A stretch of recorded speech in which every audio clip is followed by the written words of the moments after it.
Good morning. Here is Developing Stories. My name is Remy Allen. Governor Lucky Ayedatiwa has pledged continued support for vulnerable households in Ondo State, leveraging the momentum of the federal government's cash transfer program. This reassurance came during a stakeholders engagement meeting in Akure, convened in collaboration with Federal Ministry of Humanitarian Affairs and Poverty Alleviation, the National Social Investment Program Agency, the National Cash Transfer Office, and the Ondo State Cash Transfer Unit. Our correspondent Abidemi Akinrotoye reports that beneficiaries across the state will continue to receive 75,000 naira every 3 months to reduce poverty in the state.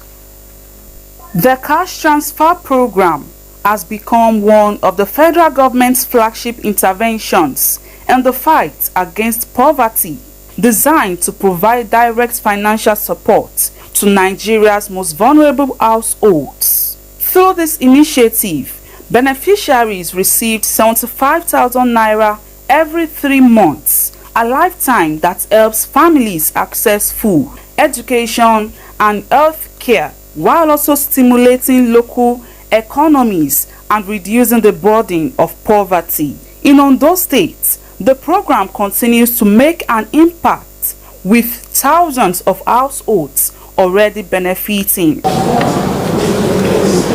It was against this backdrop that stakeholders, political leaders, and partner agencies gathered in Akure for a strategic engagement meeting aimed at strengthening implementation and ensuring that the support reaches those who need it the most. In their addresses, the Permanent Secretary of Public and Intergovernmental Relations, Yemi Pirisola, and the Senior Special Assistant to the Governor on Social Investment Programs, Felix Alonge, described the program tagged Much Better Don't Come as a major step towards tackling poverty and inequality in the state. In Ondo State, the program is focused on reaching verified beneficiaries with financial support while promoting transparency, accountability, and community engagement. This support has commenced and is ongoing in the state. The overall objective is aimed at reducing poverty, preventing the poor vulnerable households from becoming poorer, and building the ability to be better than what we were before they started benefiting from the program. The Commissioner for Economic Planning and Budget, Olaolu Akinkwole, also emphasized the importance of the initiative in delivering vital support to impoverished and rural communities. To host a meeting of this nature will further strengthen the influence of the different social investment programs in our dear state. Foster inclusivity and transparent governance as essential in the agenda for presentation stakeholder our needs.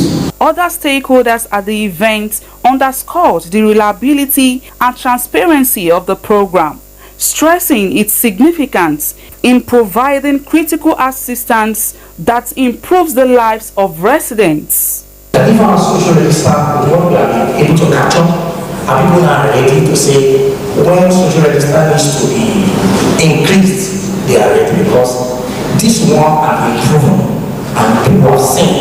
Our register cover everywhere in Ondo State, and that we have been doing since 2018. Beneficiaries expressed appreciation for the initiative and appealed for its continuity.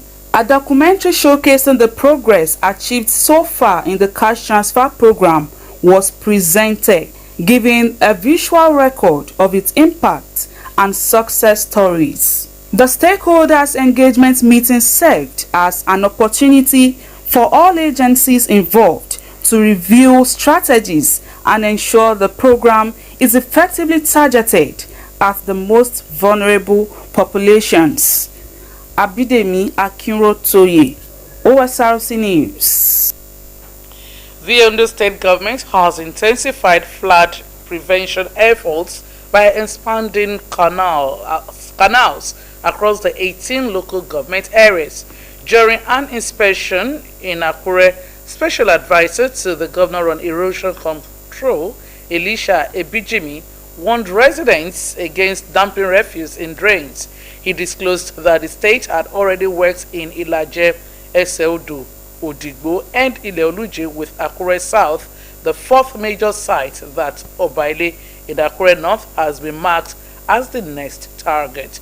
Ebijimi explained that canals that were once 4 meters wide are now being expanded as wide as 25 meters and 4 meters deep. He added that concrete works would follow with World Bank support to provide a lasting solution. All concerned federal government ministries and agencies will today meet in Abuja in a bid to resolve the lingering areas of disagreement between the Academic Staff Union of Universities ASU and the government. Several branches of ASU had on Tuesday staged coordinated protests across campuses nationwide to press home long-standing demands from the federal government, warning of an imminent strike if the government failed to meet their demands. Minister of Education Tunji Alausa, however, said the Bola Tinubu administration has already resolved a number of the knotty issues it met when it took over the reins of governance, assuring the lecturers that the matter will be settled in a wholesome manner this time around. Alausa said he has already called a meeting of several ministries and departments, including that of Finance, Labor and Productivity, Budget Office, Solicitor General, Salaries and Wages Commission, among others, to iron out a counter proposal to the one presented by the union. Admitting that the matter has lingered for about 16 years, Alausa noted that this time around the government will be meticulous about resolving the pending issues.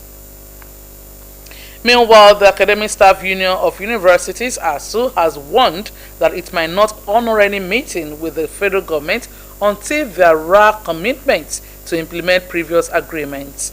The union described as nauseating and unacceptable the government's antics of summoning meetings with its leadership and the resolutions reached at such meetings are not honored. Addressing the media at Moses Adaso University, Makurdi, on what it termed the consistent breach of trust and agreements by the government, Zonal Coordinator ASU Nsukka Zone, Christian Okpata, cautioned that a huge sum was already gathering over government inaction and, if unchecked, would metamorphose to a crisis of unquantifiable magnitude. The zonal coordinator pointed out that the union had been in dialogue with the government on the same issues for over a decade, during which agreements were reached, timelines were given, but each time the government would brazenly and unashamedly jettison the agreements. He said, having given the government ample time to show some element of sincerity, seriousness, and display some level of humanity, ASU was left with no option but to put the government and the public on notice of its resolve to return to the trenches.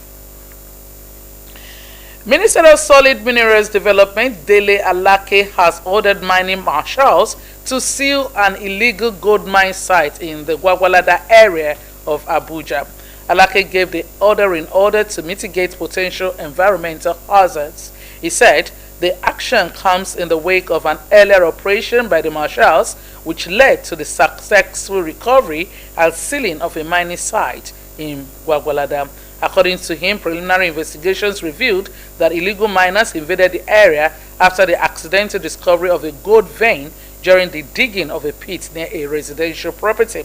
The minister reiterated the federal government's firm resolve to eradicate illegal mining activities across the country, asserting that the ministry is fast-tracking the deployment of satellite surveillance technology to monitor mining operations nationwide and significantly strengthen enforcement capacity.